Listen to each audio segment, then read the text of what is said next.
it's great to have you back. If this is your first time here, do watch my other videos on the composed playlist of the whole of cell biology topic, which is in the description box below. Today we will complete the transport in cells by looking at active transport. You will find the usual linking words and exam questions. Don't forget to like, share and subscribe to my channel. Active transport moves substances from a low concentration to a high concentration. They do this against a concentration gradient and need energy. This energy comes from respiration. Active transport can happen in both plants and animals. One of the examples in plants are the root hair cells. Learn more about the root hair cells by clicking on the video above. Root hair cells are adapted to absorb water and mineral ions. Remember, water is absorbed by osmosis, but the mineral ions involve active transport. If the mineral ions have a higher concentration in the root hair cells than in the soil, then diffusion cannot take place. So we need to use active transport. A tip to remember is that mineral ions are needed for healthy growth. So active transport allows plants to absorb mineral ion from a dilute solution against a concentration gradient. This process involves energy from respiration.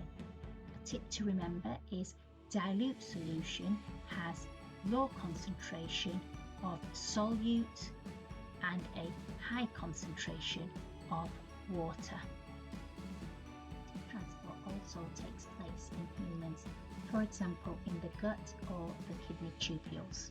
To understand active transport in humans, it's important to know that the concentration of nutrients differ in the gut and in the blood.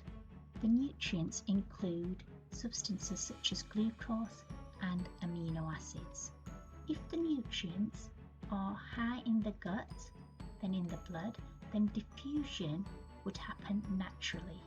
However, if the nutrients were low in the gut than in the blood, then active transport would happen instead. This brings us to the final section, exam questions. Question 1. Plants transport water and mineral ions from the roots to the leaves. Fill in the blanks. So if we think back, if we're thinking about water, we should know we will be dealing with osmosis. However, if we're thinking about mineral ions, we should know we're dealing with active transport. In active transport, there are some key words we should remember.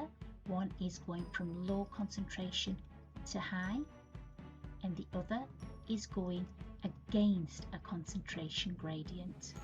And if it's against a concentration gradient, we remember it involves energy from respiration. Here we have a diagram with the root hair cell showing the particles of soil on the outside. The concentration of the mineral ions on the inside of the root hair cell is higher, and the concentration of the mineral ions in the soil is low.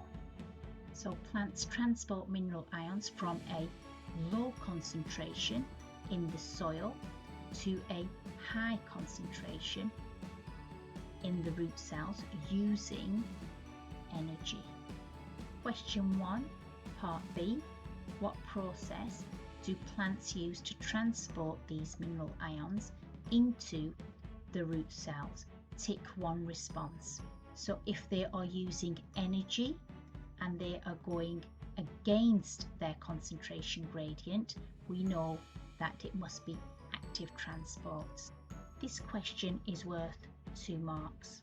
Question 2, worth 2 marks. Epithelial cells can also carry out active transport.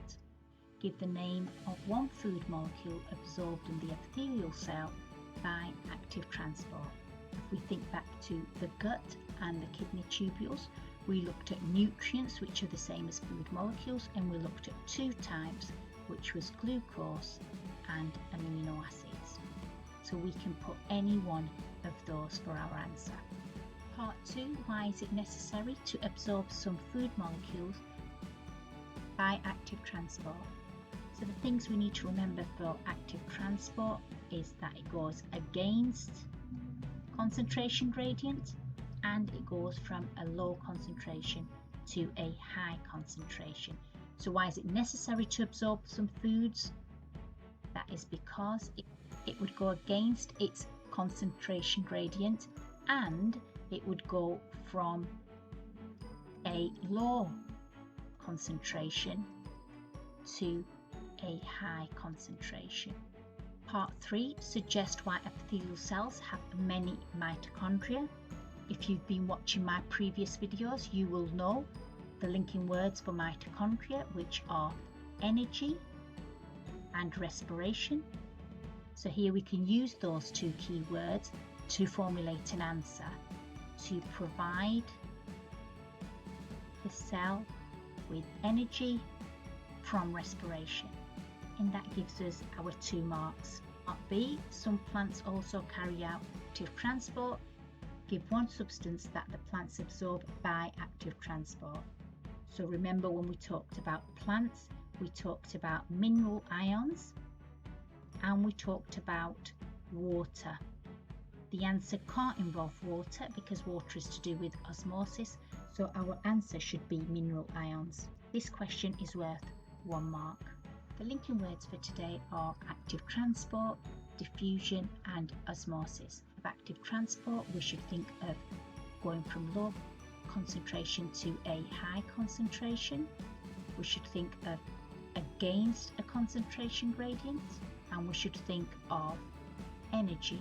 We think of diffusion, we should think of going from a high concentration to a low concentration. We should think of down a concentration gradient, and we should think of no energy required.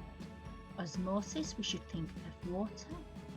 Think of water, we should think of going from a high concentration of water to a low concentration of water, no energy required. Thank you for watching. Join me on my next video. Remember to like, share and subscribe to my channel.